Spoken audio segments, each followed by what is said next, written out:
Well, that gives some context and some groundwork for what I'm attempting to try to form a coherent thought on. So Americans are perceived as rich. I have my doubts about that. The stereotype that Americans are just fat and lazy and degenerate, decadent, that's partially true, but here's the thing, fast food and soda are extremely expensive. It's very cheap to just have water, do your own cooking at home from scratch, and drink unsweetened tea or coffee or things like that. So most Americans are obese because they eat out and drink soda and blame it on their conditions, but no, it's really easy to be skinny, okay? Being skinny is very low effort. I don't know why anyone says anything otherwise. Anyway, and that's a byproduct of wealth. You're probably hearing a bunch of crap about, oh, poor people are fat and rich people are skinny because blah, blah, blah, blah, blah. That is just so false. Here's something I've noticed about rich people. There is two kinds of rich people. Those that flex and those that don't. And I can speak about the people that I've met in person where they might have a nice house that looks like no one lives there, and their flexing is just kind of left to their automobiles and large appliances like snowblowers, lawnmowers. I'm not talking about riding lawnmowers, although those are a status item. Automobiles, RVs, white elephant type things. Oh, and a thing about the huge RVs that are incredibly nice. Good luck finding anybody that can service them. Those enormous RVs are out of the level of expertise that most mechanics that could work on them can do. Yeah, that's a problem. People that buy these $1 million high-end RVs can't get them serviced because all of the auto shops, they don't know where to begin with such a big vehicle. They can handle the smaller RVs, but the big ones are just out of their field of experience. Anyway, so these rich people that flex, they eat crap out of a box, they eat McDonald's, they drink Bud Light, they live like trash, but they have nice gadgets and their house looks like no one lives there. And no, it's expensive to eat out. Fast food is expensive. It'd be cheaper to just have water, unsweetened tea, and cook from scratch, but these people don't do that. It turns out that they are secretly multimillionaires, but they're not going to let that come out. They're very secret about it. And then we've all heard a lot of stories about people that were middle class at best, but they blow all their money on rich designer clothing and eating out and getting really expensive services. And then usually these stories involve an inheritance of millions of dollars. And then the recipient of all that money just blows it on flashy clothing and eating out and going to clubs. And it only lasts for a week.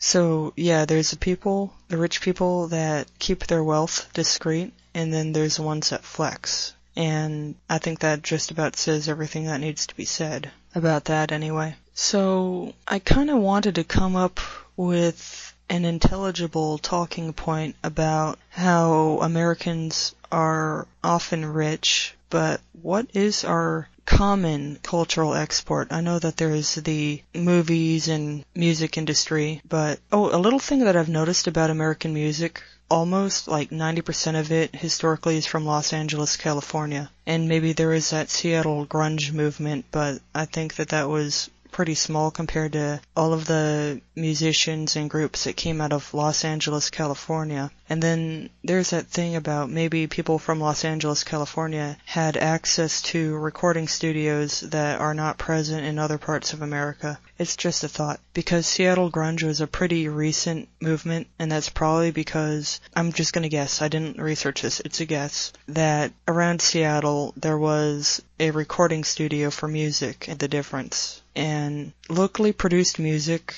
does not sound very good. Well, in my area, because the recording studios are not that good. So there's that people being shafted or discriminated against based on physical location. That's something I'm going to try and talk about more. Just discrimination based on where people live. Kind of. I mean, if you can't access something, you can't access it. So, I mean, it's not like no one's gatekeeping or preventing you from entering something. It's just it's not there for you to access. And even if it was there, it'd be prohibitively expensive and not very good quality compared to the lower cost and higher quality studios in other places. That's just personal observation. I didn't research it, so it's probably really outdated too, because technology changes and consumers have more high-end goods at a lower cost, but that's so recent and so late in the game. What difference does it make? By the time we have better consumer technology, things about how the internet have worked is broken. Can you imagine? What if we had modern consumer grade, like today's camcorders, but it was 10 years ago when YouTube was actually good, back when there were human beings using it instead of fake users, because all the real people left internet discussions. They don't use Reddit, they don't use YouTube as other than just passively looking at it. Things have changed. It's too little too late. By the time we have this technology, there is no purpose anymore. Anyway, I still couldn't quite figure out how to phrase what I was thinking.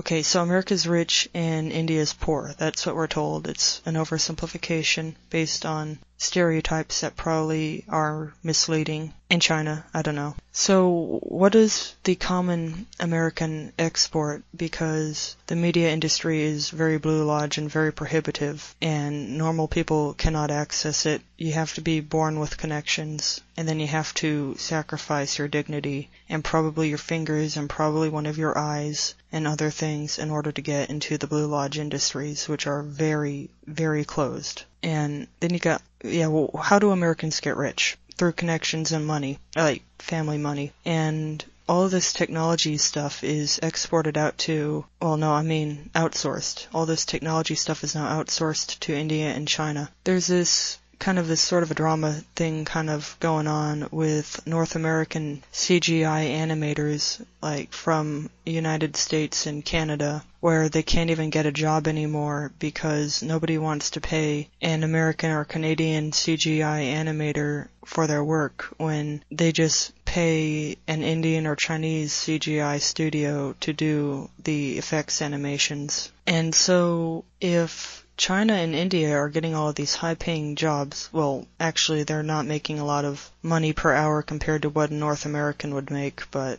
they're getting this volume of work.